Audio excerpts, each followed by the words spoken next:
Hello guys, so you finally hit 65 in New World, and now you're wondering what is next, what do you grind, and what is even worth your time, and how do you actually get strong, right? That's what matters at the end.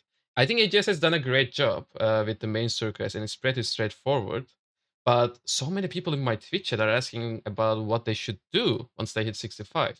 So in this video, I want to walk you through everything you should do once you hit 65, and to the point that you're ready for the Gorgon raid, which is the pinnacle of the PvE content New World has right now. Uh, One thing that I want to mention though, please don't rush anything that I'm about to say and don't get discouraged by the process. Getting Gorgon ready will likely take a couple of weeks. This guide is gonna be purely PvE focused. PvP is the real endgame of New World for most people, but you don't need to worry about that just yet, okay? So maybe let's just start with the artifacts. Artifacts are very powerful items. They come with an additional perk slot that normal items do not have. And those perks, most of the time, are very unique and they're kind of game changing. And that's what makes them special. You can only equip one artifact. Like you can equip a jewelry artifact, right? The one that I have right now. You can equip one weapon artifact and one armor artifact. The good news is, since you have completed your MSQ, you will have Attuned Leather Pants, and Attuned Leather Pants happens to be the most needed armor artifact that you get to use during your PvE journey ahead. You can get other artifacts as well, by the way, but I think at this point we have like 100 artifacts. But yeah, artifacts are coming from different activities. Some are from mutated expeditions, some are from open world bosses, some are from the PP track, etc., etc. But to keep things simple, I want to talk about the most needed artifacts so far. And the good news is, I have a build guide that you can refer to. Let me show that to you. So I have this website that where I share many build guides. And if you open the website and go to builds and then click on Gorgon, you will have so many builds here. And these are for Gorgon, but the thing is, you can use these builds for any PvE content that you have to go through until you reach the point that you are Gorgon ready. So how it works is that you click on one of the builds and you're gonna know what to look for, right? For each of these builds. And again, we are talking about artifacts so far. And yeah, you will know which artifacts you need. What you might not know is where do you actually get those artifacts, right? The Attuned Leather Pants comes from the MSQ that you probably have it already, right? But there might be other artifacts you might need. And let's say, what do we have in this build? We have Finisher. This is a weapon artifact. You have newer database.info. This is a website. This is not mine. The first one was mine, but not this one. This is a big website, and what you do is just type the artifact's name, and then scroll down, drop by. You see what mob is dropping this artifact, and if you look at the map now, you now know where it drops from. So you can easily farm these artifacts now that you know where you can get them from. So now that we know what artifacts are and where to get them from, let's talk about the other items. I mean, the build guides that I've shown you just now, they are not just about the artifacts. Obviously, you have everything there, right? You have the other items, you have the skill trees, you have the attributes, and all that, right? You can find the a link to the website in the description of this video, by the way. So let's talk about the other items now. One important thing, and a universal perk you should always look out for is Enchanted Ward. This perk is the most important perk you can have in PvE because it reduces the damage you take in PvE from all mobs across the board, okay? Which makes it very important. Assuming that our end goal is to do the Gorgon raid, what I can tell you is there is no real G score requirement for Gorgon, but if you have higher gear score, obviously it is better because you are gonna get extra attribute points, and percentages or the potency of the perks are gonna be higher too. Like if you have a low gear score item as like 660, 670, Enchanted Ward is gonna reduce 3.8%, but it's like 700 or plus, it's gonna reduce like 4%. A little difference, but things add up. So yeah, this is what you need to look out for. Enchanted Ward. Okay. So we said that Enchanted World is important, but where do we get it from? So New World has a lot of activities that you need to do before you are ready for the endgame raid Gorgon. Expeditions are the first one. Okay. If you open the activities, you will see expeditions here. Okay. If you run these expeditions just randomly, by the way, 3 times a day, you're gonna get gold as a reward.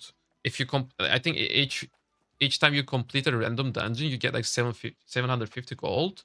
And if you play as a healer or tank, you are gonna get an additional 250 gold. So the gold part is aside. You will also start grinding some gear that is gonna be that's not gonna make you Gorgon ready, to be honest with you, but it's gonna make you ready to be able to run the mutated expeditions. The mutated expeditions are the more difficult expeditions, right? The mobs deal more damage, they have higher HP, and there are some additional mechanics that you need to look out for. But you can easily do M1 mutations and M2 mutations. M3 might be difficult, and honestly, it's not really worth your time. But yeah, you should do M2 mutations. You're gonna get some rewards from these mutations, right? Again, from the items that you drop, you need to look out for enchanted or for your armor pieces. And as you collect these items, you are gonna be slowly ready for the Gorgon raid. An additional thing that you need to be doing is to run chess runs. Chess runs are, you know, out in the open world. People gather in one spot where there are so many elite chests, and they just run around with their Zerg and loot those chests.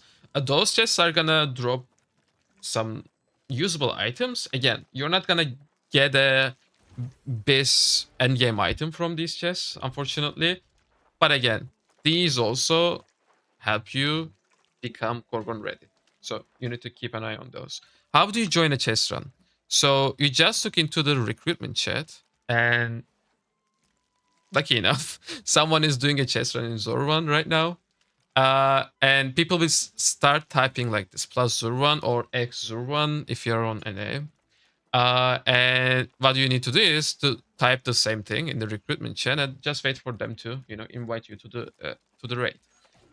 You might not know where the actual chess run is gonna take place just by looking at its name, since you're new. But once you're in a raid, you can just check the map and see where the other people are going to, and then you just take a shrine to that specific spot and follow them. Another important point is, well, as you do the chess runs, in Merkgard, which is one of the chess run spots, there are gonna be corrupted portals. Unfortunately, right now they are not active. I think the cooldown for them is like an hour, so I guess people have cleared them very recently. But the important thing is, if you clear those corrupted portals with your raid, you are gonna get additional rewards. I think you get like couple of 100 or 1,000 gold from if you destroy all of the corrupted portals, which is additional gold. So another thing to keep in mind. One more thing though is to run with different weapons every time you go to a chess run. And the reason why you want to do that is to level up your weapons. Because chess runs are, as you do the chess runs, you have to clear all the mobs around those elite chests. And as you kill those mobs, you're gonna get weapon XP. So, it's just gonna be one stone, two birds situation. Okay, just equip different weapons and yeah, start leveling up your weapons that you might need along your journey, because New World doesn't really have any friction when it comes to changing between classes, which is one of the reasons why I love this game. And yeah, ideally at the end game you will get to play with all of the weapons, so you might as well just level them up while it is very easy to do so. Oh, I think I forgot one thing about the mutated expeditions, as I got carried away with the chess runs. As I said, artifacts are coming from different places, and mutated expeditions are one of those places. I think each mutated expedition drops one, and some of them are actually dropping two at this point, unique artifacts. The thing is, though, they only drop from mutated expeditions, right? You can have the normal expeditions as well, but they're not going to drop the artifact that you are looking for. Uh, and you can only have like three mutated expeditions per week out of the 12 that we have, I believe. So if an expedition is mutated for that week, right? You really want to get the artifact, because you might not get the chance to get those artifacts for a couple of weeks or even months, right? It's just RNG. We don't really know which one of the, like we have 12 expeditions, right? We don't really know which one of those are going to be, you know, rotated as mutated during those weeks. So yeah, one I think to keep in mind. And additionally, you also get gold for doing random mutations. Okay, it has to be random. By the way, you need to click on random, just like it is with the normal expeditions. You are gonna get 1,000 gold for completing a random mutation, and a 500 additional gold if you queue as a tank or healer. You can do this 2 times a day, and let's say you are a tank or a healer, you get in total 3k from the mutated expeditions, and then you do 3 random normal expeditions again as a healer or tank, you will get an additional 3k. That is like what, 6k in total per day. Additionally, there is one another thing that you should be doing. Please don't get overwhelmed by all this. We have season pass, okay? Season pass is, I think this thing exists in many other games as well, so you might have seen similar stuff in the past. There are two things that you need to do here. Journey is specific uh quests, I think let's call them quests, that you need to complete. They are usually, more demanding than activity card, which we are gonna come to in a bit. But yeah, as you complete these quests, which are actually not that difficult, right? Kill a boss in the open world, kill 80 named enemies, complete 5 expeditions, etc. As you complete these, you're gonna get season XP, and having that season XP is gonna let you, level up your season pass, and then you will start redeeming stuff. I haven't done it yet. Maybe I should do it soon. Anyways, we have activity card, right? Activity card is another thing that lets you level up your season pass. These are usually much smaller quests. Okay, that they're very easy. It's like kill 10 mobs in this spot, kill a player with a melee weapon, craft a gypsum orb. Okay, these are quite easy. What you should do is to complete at least like 6 or 7 of these, and then start, as you complete them, you start, selecting the quests here from the board. But yeah, once you reach a certain amount, it just gives you 3 free completions.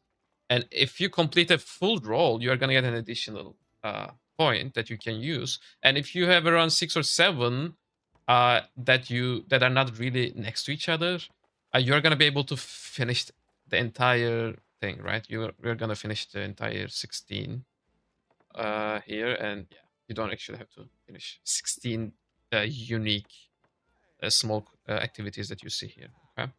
So now let's talk about the faction. Faction grind is important, guys. Okay, there are 3 factions in the world, right? Purple, yellow, and green. You kind of need to choose one. There isn't really any, incentive to choose a specific one. Just go with the color that you prefer, honestly. But yeah, the reason why it's important is, so if I open the faction shop here, if you reach the maximum level, right, you do some faction quests and yeah, quests, and then you will reach the maximum level. You are gonna be able to buy chromatic seals. Chromatic seals are very important in the end game because you need them to upgrade your artifacts with a certain perk of your choice to 25 gear score. You also use them for, upgrading named items, etc. So they're important, and in order to buy them, you need to reach the highest level with your faction, and then also pay 5k gold and 20k faction tokens. But that's not the only reason. We also have these faction items. They have very nice perks, okay? They are not highest gear score, right? They're 675. But if you actually farm like 5k gold only, I think you can buy the entire set, like 5 pieces in total. The one little thing that you need to pay attention to is to change the attributes of this, because all of these are gonna come with constitution by default, but you can so easily change this. Okay, where was that? I think it was in the first one. Yeah. So you have these. Okay. Let's say you're playing as a rapier. You need dex and intelligence as rapier scales with those. You are gonna have to get the dex one or the intelligence one, I guess. So you buy one of these. Yeah, you take it to a shop, right? Wait, I should maybe buy a piece just for demonstration purposes. What do we buy? This is a heavy boots, let's say. Okay, I bought the heavy boots. I'm gonna take it to Forge Station, and we will now change it to Dex. So yeah, it's gonna show up in here. I click on this, right?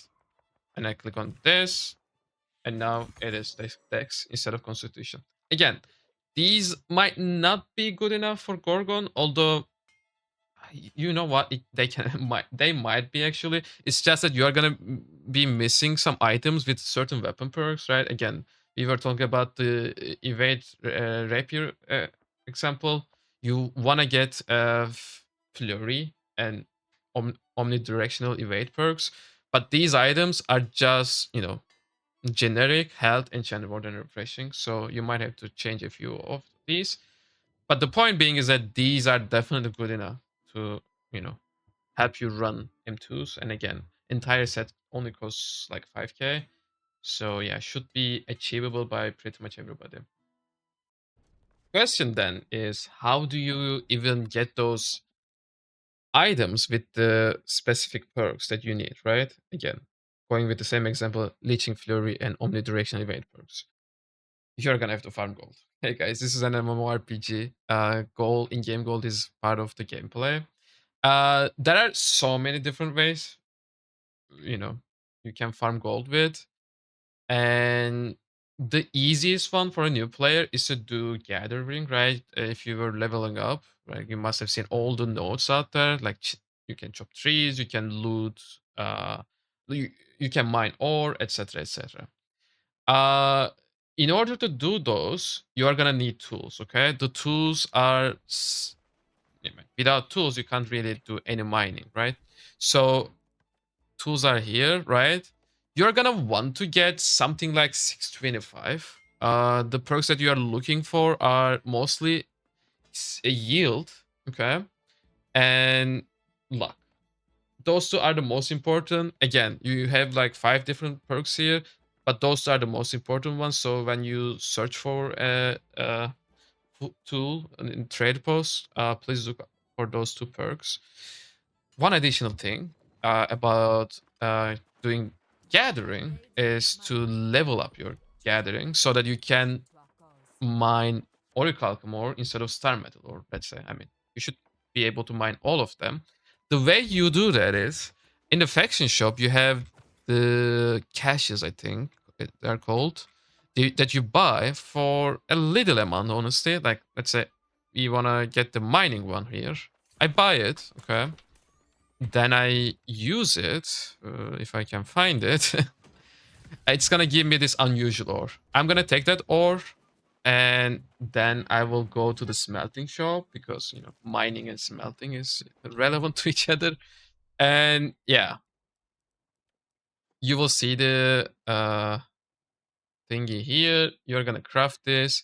It's gonna give you additional XP. I do not have the booster on right now, but the thing is, if you do this, you need to use uh, gathering XP boosters, which you can buy on the store, but honestly, you don't have to pay for them. If you are already doing your season pass, you're gonna get a few for free, basically, right? Gathering XP booster. I have like 17 of them. I will just use one for the demonstration purposes. Anyways, if you have this booster zone, you're gonna get double the amount of XP, and it even applies when you use those unusual ores here. Okay, I mean, it also applies when you're doing mining open in the world, but yeah, just keep that in mind, okay? This is very important. But how else can you actually make gold in the game, right? Like you can do gathering. That might be a little bit boring and it might not be, very profitable for your time. There are so many other ways you can make gold with, right? Like you have all the professions. You have armoring, jewel crafting, furnishing, and all that, like weaponsmithing.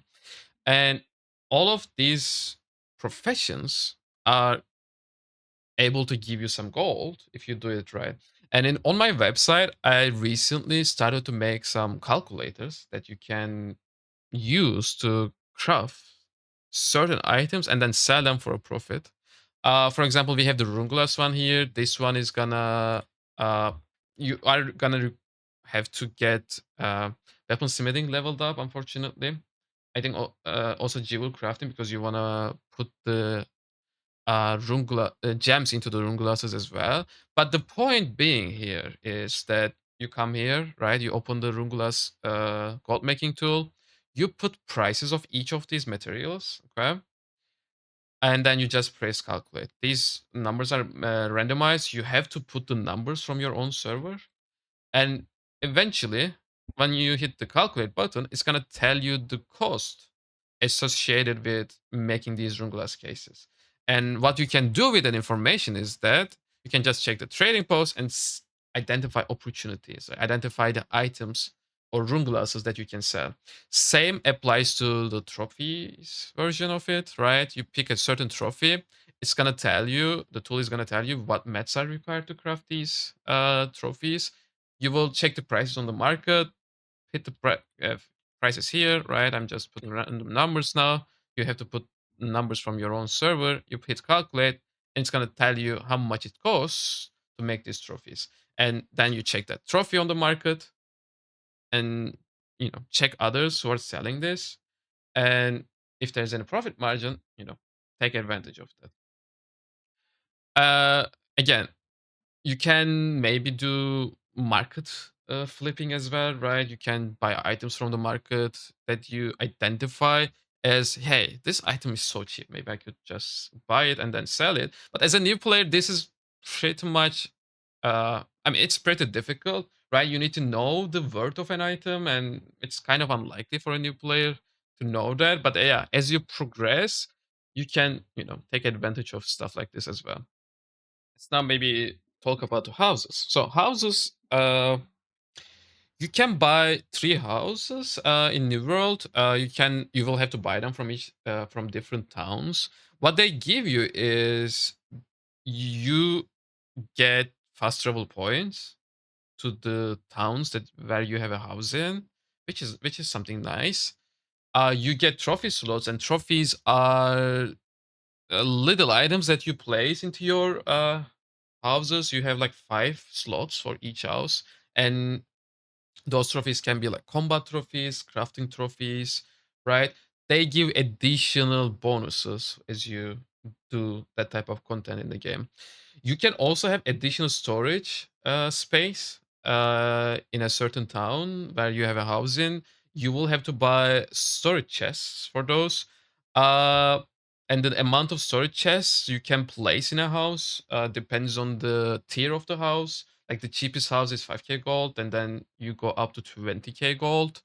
The number of trophy slots don't change, by the way, so you don't feel the need to buy the most expensive house. Although I would recommend to buy one of the most expensive houses, and in fact, it should be your very first house because in New World you get a 9k discount, I think, when you buy your first house. So if you buy a 5k house, then you're just leaving 4k on the table. Why would you do that? You might as well just maximize it in one town where you might be doing some refining. So yeah, you can just buy a 20k house in one of those towns. The problem with that is you are gonna have to level up your territory standing to level 30, which might be a little bit difficult for new players, but it's not impossible. You could just do refining. I think refining is the best way to do it. Not the fastest way, but it's the cheapest way. In fact, you don't even spend money because you just do refining. By refining, what I mean is you just come here and do orichalcum and then orichalcum ingot and then mithril ingot, and you are gonna get territory standing points.